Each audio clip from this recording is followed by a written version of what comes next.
Joining me from Los Angeles are Democratic strategist Dave Jacobson, also with us Republican commentator John Thomas. Gentlemen, the first question of any shutdown, who is responsible for it? That's just shutdown 101.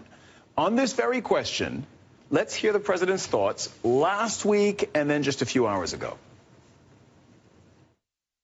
I am proud to shut down the government for border security, Chuck. I will take the mantle. I will be the one to shut it down. It's up to the Democrats, so it's really the Democrat shutdown.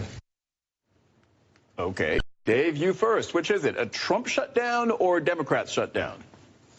I think the opinion research out there provides hard data that shows that this is the Trump shutdown. Morning Consult and Politico put out a poll just this Wednesday that gave Republicans a 10-point edge in terms of the blame, 41% to 31% of the blame for Democrats. Similarly, Cyril, just last week, Quinnipiac put out a poll that had 51% of the blame going to Donald Trump and Republicans and only 37% to Democrats. That's a whopping 14-point gap. And so clearly the data suggests that the American people are going to blame Donald Trump for this Trump shutdown.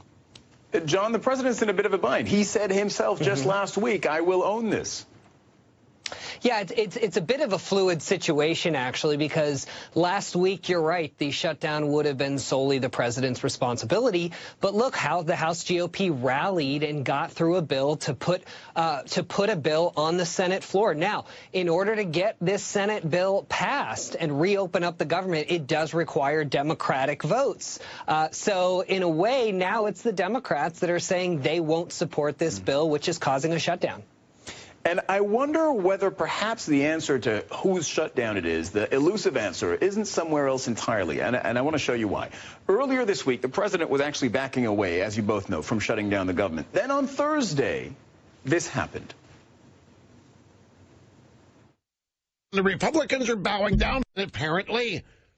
There's no way, even though we can allocate whatever money we need for criminal justice reform, or Planned Parenthood, or whatever the hell else liberal cause is clamoring for your tax dollars. It'll just have been a joke presidency that scammed the American people, enraged, amused the populace for a while, but he'll have no legacy whatsoever. So we just heard ultra-conservative commentators Rush Limbaugh and Ann Coulter, who really, really want a border wall and were more than willing for the government to be shut down over it, calling out the president. Next thing you know, after that was, I believe, Wednesday, Thursday, next thing you know, the president does a total 180 and says he's more than willing to shut down the government. So my question to you, John, is this actually a Limbaugh or Coulter shutdown? That's interesting. Yeah, you also didn't mention that the president unfollowed Ann Coulter on Twitter yesterday as well. Clearly, he was upset. Look, by the way, I just want to make sure our international audience understands that these commentators are believed to hold a lot of weight with Trump's base. I just want to throw that out there. Oh, yeah. I mean, Rush in particular is the largest conservative talker in America. So, yeah, look, I think what these talkers did to Trump is to remind him of this fundamental campaign promise that he made, and that if he doesn't deliver on this promise, people say Trump's base will never leave him.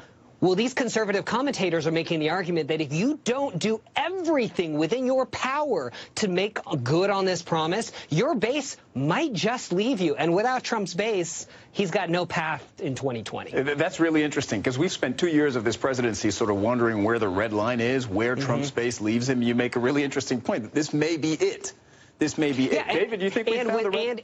And it's not going to get any easier when the Democrats take control of the House. I mean, they're not going to give Trump his wall. So really, it's now or never. Dave, have we found Trump's red line? Perhaps. I mean, look, it's clear that the Trump presidency is crumbling. It's in a downward tailspin. You just had Defense Secretary James Mattis leave, and you had Mitch McConnell and Ben Sasse and Lindsey Graham come out and issue scathing statements upon this news. And so I think you're starting to see a splintering within the Trump base. base, and perhaps that's why he's digging his heels in. He's scared. You've got a Democratically controlled Congress coming in. You've got talk of potential impeachment, and so clearly he's looking to 2020, and he knows that he's got to solidify that base. But here's the challenge, Cyril. Public opinion is against this wall. CBS News just a month ago put out a poll, 59% of Americans oppose the wall. But the interesting tidbit there is if you're looking at the crosstabs, among independents, a whopping 66% of independents, those are those persuadable, undecided voters that ultimately are going to determine the 2020 election, 66% oppose the wall. Donald Trump's not going to get reelected in 2020 with just this 35% solidified base. He needs independent voters to be propelled beyond 2020, and clearly he's losing their support. You know who else is, I don't know about today, but at least not that long ago, is against the border wall? The man that Donald Trump picked to be his incoming chief of staff. I want you to listen to what Mick Mulvaney was saying during the presidential campaign about the idea of a border wall. The fence is an easy thing to sell politically.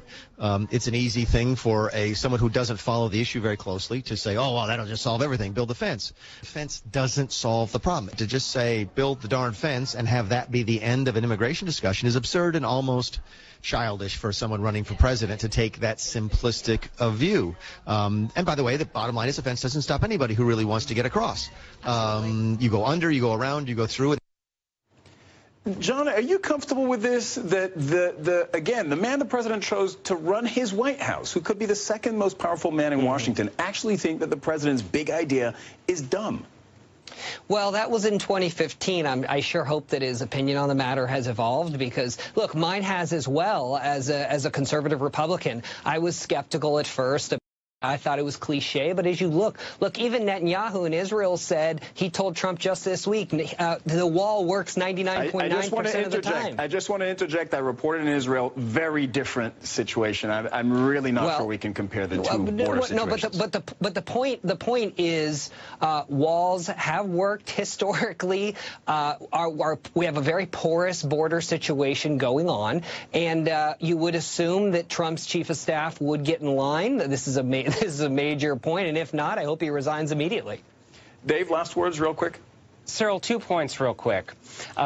Number one, Donald Trump reeks of hypocrisy here. Actually, the New York Times put out a story just last year that Donald Trump hired 200 undocumented individuals to help build Trump Tower. But second point, he actually quietly had to pay a lawsuit settlement of $1.2 million after he hired those individuals. So you've got someone who's saying that he's campaigning or he's advancing this Trump shutdown because of border security and national security issues, but at the same time he's hiring undocumented individuals. And that's not just limited to Trump Tower, right? The Washington Post put out a story that of many of his properties, he hires undocumented individuals.